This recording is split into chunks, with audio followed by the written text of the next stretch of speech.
Welcome back to Briggs on Books, the international talk show. We used to be just a podunk little regional California show until COVID hit and we had to learn Zoom, and now we talk to people all. I just finished an interview with somebody in Canada just a moment ago, an author from up there. Our next guest, by the way, is I think right here in California, and her name is Alicia Doyle. Welcome, Alicia. And also Flo Trapani, who your book is about. Tell us about it, Alicia. Thank you, Mike, for having us on the show. So my second book, The Oath, is based as a true story based on the life of Flo Trapani, who was a police officer in the 1980s for the Simi Valley Police Department when few women were joining the ranks of law enforcement. And because she was one of few women, she got quite a bit of press coverage. Her being one of only a very handful of female cops, but she also became very public in the press because of the intense sexual and gender harassment that she endured while she was on the force, and ultimately had to leave the police department because she feared her life was in danger, not by perpetrators on the streets, but by fellow officers who would refuse to back her up on patrol. So that's why she left the force. But it's taken 30 years for Flo to tell all and reveal what occurred that time. And the book is remarkable. It's very raw, it's very real, it's very vulnerable, and it's very empowering because it's about a woman who got, beaten down by this profession she loved, but she just kept on going. So this is Flo Trapani, and I would love to have Flo say a few words about. Tell us first, Flo, what years, just to give a perspective of how our society has hopefully evolved and changed, what years were you active? I was hired in 1982, and I ended up taking a retirement in 1990. So the 80s, basically. Pretty much the 80s, and it was Yes. a tough time for women to break into this, and you're not the only one. There's stories like this all across the United States. And as this book has come out, I've gotten so many responses from people that have gone through this. I mean, I kind of knew what was going on, but back in that day, it was kind of hard for some of the females to talk to each other about this kind of thing because you never wanted to admit that you were vulnerable or that you were weak. So it's only in the later years that I have found out more about other women that have gone through the same similar type of things. But in Simi Valley, is that a city, by the way? It is. Okay. Simi Valley, yes. You were the first woman police officer? I wasn't the first. I was maybe the fifth. But when I was on duty, there were 5 women officers that were actually active officers on the department, 5 females. Yeah. And men, especially in that area, they could be kind of crude. Is that the basis for what went on? Yeah, you know what? And crude is one thing. Joking is one thing. You kind of knew that was going to happen. In my case, particularly in my case, it became very vindictive against me to the point where they would file false complaints against me and do things like plant cocaine in my car to try to get me in trouble. I was in the paper, like Alicia said, quite often because I had great assignments. Within the community, within the citizens, I had a really wonderful 8 years of working as a police officer. I mean, even though you arrest people and all that kind of stuff, I was a DARE officer. I was the first DARE officer. I was a hostage negotiator. I was asked to be in the narcotics unit. I was a drill sergeant at the academy. So in terms of the work, it was very rewarding. But some officers, and not all, but you don't really need that many to make your life very difficult. Yes. 5 or 6 officers at every turn tried to get me in trouble. That was the gender harassment. There was the sexual harassment. There was things said about me when I did not want to go out with a particular police officer. Then I was called all sorts of names. Yeah. And because I was in the paper a lot, they would take these newspaper articles, and I would come to work and I would see them hanging up on the walls, and they would deface them with, you know, terrible things they would write across these newspaper articles. But honestly, the reason, the final reason I ended up leaving, because I took this for 8 years. I was initially married to a fellow officer. When we got divorced, things it got worse. But I received a phone call at my house. I was coming back from my assignment as a drill instructor at the academy. Mm-hmm. And this really wonderful lieutenant, very fair lieutenant, because there were some fair people. In fact, this particular lieutenant I had a write-up once, and he wrote me up, and I deserved it. I took bad fingerprints. I deserved it.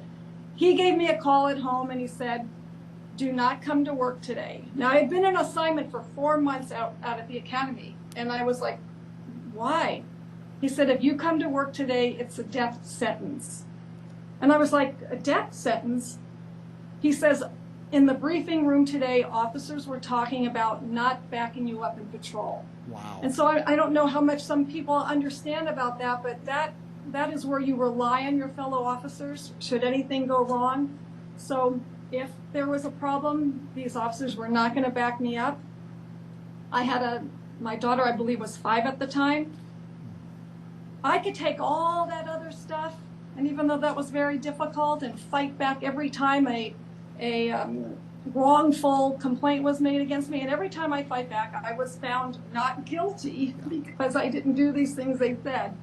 But at that point, he said, do not come to work, get a lawyer. Wow. And so I never went to work after that for the police department. Well, would those, I mean, I don't want to say what's fair and what's not fair, but were those people who said that, did they get written up? Isn't that interesting? Yeah. Yeah, it's a really good question. I'm not exactly sure what happened to some of those people, other than things I've heard through the years, like some weren't promoted the way they had hoped to be promoted. So I'm not really clear on exactly what happened. I do know what happened with my ex-husband, who was part of this in some manner. He ended up, he actually was suspended, and he fought back, and he ended up leaving the department as well. But yeah, it was, you know, I had complained, I had gone into my chief of police, and police, you know, I'm older obviously now, but I was young, and I was tough, and I at one point walked into the police department, the chief of police, and I was in tears, and that's, you know, humiliating. Right. And I said, you have to help me, please. You know, and he said, do you want to work here at CMPD? And I said, yes, of course I do. And he said, you have to accept the behavior. What he said was, boys will be boys. Yeah. And, you know, and that was, I guess, that was the attitude back then, but I understand with joking, perhaps, but not when they're trying to ruin your career. Right.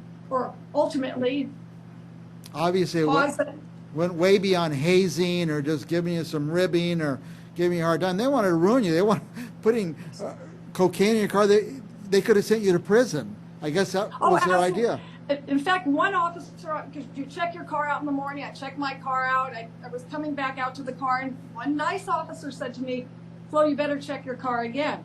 I was like, why? I just checked it. No, check it again. And I checked, and there's cocaine in my car. And wow. Yeah, so that was one of, there are so many things that had happened. That was one of many things. And, you know, today we speak a lot. Alicia and I, we go out and speak a lot. We were at a Rotary Club about a week ago, yeah. Right? And I really liked one of the Rotarians. He was, I want to say, I think a city manager way back in the day. And he said, you know, those things did go on. And you know, it's really awful that those things kind of happened. And asked me, are they still happening today? So I have been in contact with some people. I think probably in any business, there are things that happen, of course, right? But not so overt and not so obvious and not without people thinking, oh, I may get in trouble for this. back in the day, there was no fear of getting in trouble. Yeah. It was like, oh, you just take it, too bad. You deal with that. And so, you know. Yeah.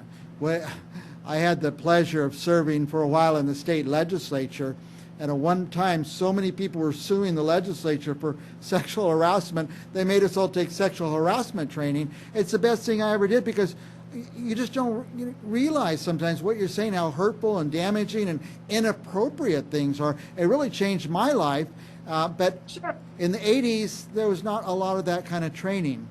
No, and you know what? And I get, that's what I'm saying. You know, there are things that people in the workplace, they flirt, they talk. You know, I'm not against that, wasn't against that then, wasn't against it now. Although, like you said, now it's people, you know, some things that are said to people they don't like, which you wouldn't really understand until you take this training, right? Right, that's right. But back then, the things that happened back then, you, like I said, you would never think of doing this. Now, when I left the department, I had found out later that they finally instituted a sexual harassment policy, Yeah. and they jokingly called it the Trapani harassment policy. Obviously, that couldn't be the real Yeah. name, but they didn't have anything like that before. And again, I always say common sense, right? Somebody, an officer may say to a female, "Oh, you know, you're pretty. I'd like to go out with you." You know, some people tell you would be offended by that. But when the person says, "Oh no, thank you," and then you start calling them names and defacing articles, and I mean, and one of the defacements, they wrote "Year of the Breast" across this particular cartoon. I mean, it was just, when I look back, I'm like, wow, it's kind of amazing that to even make it through those 8 years. Yeah. Alicia, who's this book for? Who's going to read this book, or who should read this book? Oh, great. Well, I think any woman wanting to break ground in a male-dominated profession, certainly. But anybody who loves nonfiction, you know, I mean, there's a lot of scenes in here, true crime. I mean, everything in here happened. Some of it is so baffling, it's hard to believe this really happened. But anybody that likes true crime, true stories, and it's a beautiful story about a really powerful woman, because it's not only about her policing career, it's also about her history and her origin story. And Flo was born in New York, had Italian parents who were very protective. Her father was a bookie, which she found out later in life. And After we ran away from New York to California when I was a child. I didn't know we had run away. I just know I came home one day and the suitcases were in the hallway, and my mom said, we're leaving. I was 9 years old. I'm like, where are we going? Going to California. He had to flee. It sounds like he had to get out of town. Yes, we did. We did. We had to flee. Couldn't tell anyone where we were. And Alicia, because when we decided to do this project, and I very much wanted Alicia to do this, I had been contacted about doing a movie prior to this, and then they wanted a book written. And so I really wanted Alicia to write it. Didn't know her very well, just knew her a little bit as a journalist. And when we started going over more than just the police stuff, I'm like, really? I have to tell you this, I have to tell you about my marriage, I have to tell you about my...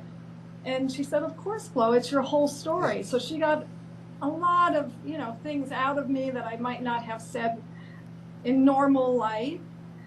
And when she talks about a crime, there is a crime in there that's sort of related to one of the officers that harassed me. I mean, so there's all these kind of moving parts in the book. Okay. It's not all doom and gloom. Well, but there, you know. I, for one, am going to read it. I only read nonfiction, so perfect for me. But every leader, it sounds like every city leader should be reading this book, and every leader of any organization should read this book just to get a feel for what women really go through. And I think a lot of people don't realize that. Well, see, and I wish they would. That's kind of one thing that hasn't happened yet. There are things that have happened during this process that I've been surprised at, and actually, and happily surprised. But I would love for an actual leader of an organization to kind of to take a look at this and not to kind of understand what happened, not so much for an apology, but more like, this really happened. Let's try to figure out how it should never happen again. And we haven't really had that. We haven't had that dialogue. No, we have not. But I believe, we both believe that it's just a matter of time before those dialogues occur. But we really appreciate that you get that this Yes. needs to be a cautionary tale, Yeah. right? But yes, I mean, for somebody, there's so many women out there that have gone through this and not said a word. And Yep. then the book comes out, and then Flo's got a communication from complete strangers thanking her for telling her story. Flo was incredibly brave Yeah. coming out with this, incredibly brave. How about, Because- I don't want to spoil alert or anything, but what comes at the end of the book? Did some good come? I mean, Oh, it has a nice ending. I mean, you know, we're not going to make anything up, though. I mean, Flo rectified it. She came to peace with it. She had to. Otherwise, you know. No, I've lived a full life in my community. I stayed in Simi Valley. I've lived a full life. You know, to write this book so many years after I retired, brought up a lot of, memories and issues. But here's the deal. I kept all my documentation for all these years. Everything that's in this book is backed up by great. written documentation. So there's a reason I kept all of that. But no, I have my daughter, I have a grandson, I'm a pickleball player. Nice. So I've managed to have a good life, but this did affect me for many, many, many years. And I was not trusting every job I had after, because I ended up retiring. I sued the city, I retired, I was able to work part-time, but every job after, I was, I kind of always went in going, can someone make up stories about me? Is someone going to try to get rid of me? So that kind of stayed with me. We're way past time. I could talk to you guys for another hour, but they don't let me do that. But I want to get to I have some things coming up on the screen here. In fact, I'm going to put up the cover of the book. And tell us about your website. What are we going to find on the website? Thank you. My website is real easy. It's aliciadoyle.com. So you certainly can find information about the oath. There's a drop-down menu. You can click on that and see more in-depth information about it, as well as our previous press appearances are on there. And then, of course, my first novel, my first nonfiction novel, Fighting Chance, is on my website as well, which you so graciously interviewed me for in 2020 when the pandemic was new. So it's an honor to be back, Mike. We really appreciate it. Also, we have Instagram, Alicia_Doyle_author, and that's where we found you. And I look at that every once in a while to see what Alicia's doing. And let's have one more slide here with more information. Here we go. It has your Facebook, which is just Alicia Doyle. And Yes. then the Twitter, Alicia, is it Alicia K. Doyle? Yes. And all those things. We're way out of time, but I just want to give you a minute. What else you want our viewers to know? Buy the book. That's what we want them to do. How about that? Sure. If people are looking for it, you can get it on Amazon, Barnes & Noble. You can buy it online. Very good. Alicia, Flo, I am sorry you went through that. I just will say this. At one point in Fresno, not that long ago, our sheriff was a woman, our mayor was a woman, our district attorney was a woman, the chairman of the Board of Supervisors was a woman. Women ran this area, and I was so proud of them, but they all had a story, as you can probably guess. Oh, I'm sure they did. Yeah. Yes, I'm sure they did. All right. Thank you for having us. My pleasure, and we'll have you back again. Alicia and Flo will have you both back again, and we'll be back with more authors right after this.